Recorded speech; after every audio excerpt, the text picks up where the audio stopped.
When you're going through a divorce, even if it's amicable, it's important to have an experienced advocate in your corner. Here in Chicago, attorney Jeffery Leving has made a career fighting for the rights of fathers with kids back in the school. He joins us now with advice for the school year. Thank you so much for being here. Oh, it's great to be here. Yeah, we're about 2 weeks in for most of the kids. How does that affect a father's relationship as school starts again? It's critical. Fathers need to take their children to school, especially on the first day. It's critical. There are a lot of reasons.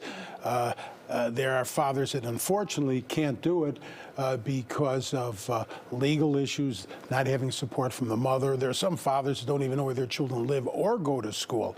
And there's one dad I recently spoke with who took his son to school on the first day of school, even though he had to go through rival gang territory, but he did it anyway because he told me that was best for his son, because a lot of gangs are recruiting on the first day of school, and they're not going to focus on children that have strong support from a dad, or it's not very likely. Yeah.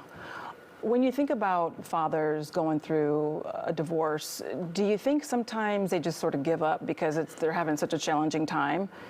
Well, there are dads that give up, and I wish they wouldn't give up, but it's tough. Yeah. It's a struggle because they're combating gender bias. Some of them have child support orders that they can't pay, and they're worried about being incarcerated.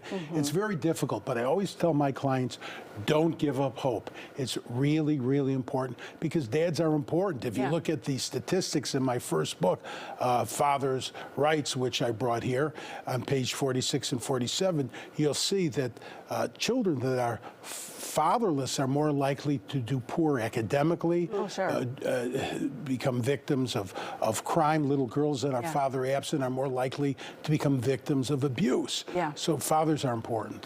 A lot of folks remember you did work with the Elian Gonzalez case, and recently had another similar case?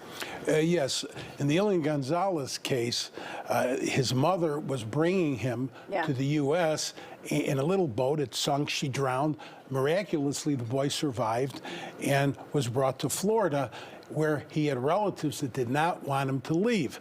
Well, his father said no. His dad wanted him back with him in Cuba, and that was my role, helping reunite Elian with his father in Cuba, which was a success, a turn-of-the-century victory.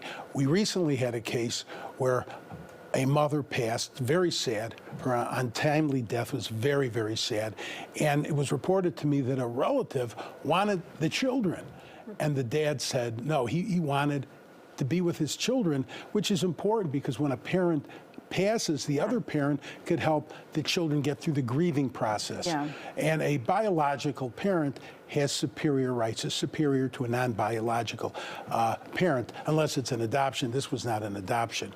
We won. The children are back with dad. Yeah, you talked a bit about, children who are without their father.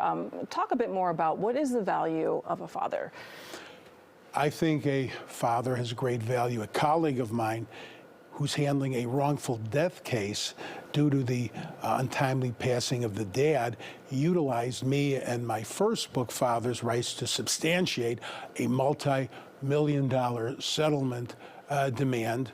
And I think fathers are valuable, irreplaceable, priceless, and I think fathers are worth millions, if not more. Fathers are critical. Yeah. And more so too, it doesn't have to do with if you have a boy or a girl, your children are boys or girls. Fathers are important to both sexes, correct? Absolutely. Yeah, and really quickly, when it comes to the court system, it's 2022, right? But it seems as though, and correct me if I'm wrong, the court is sort of set up to favor the mother, and that's what is so difficult nowadays. Well, I believe gender bias is a problem. It's not as bad as it used to be. I believe Margaret Mead once said, fathers are biological necessities, but social accidents. We know that's not true. But it's a big issue, and any type of gender bias is bad, whether it's in corporate America, not corporate America, whether it's in the family.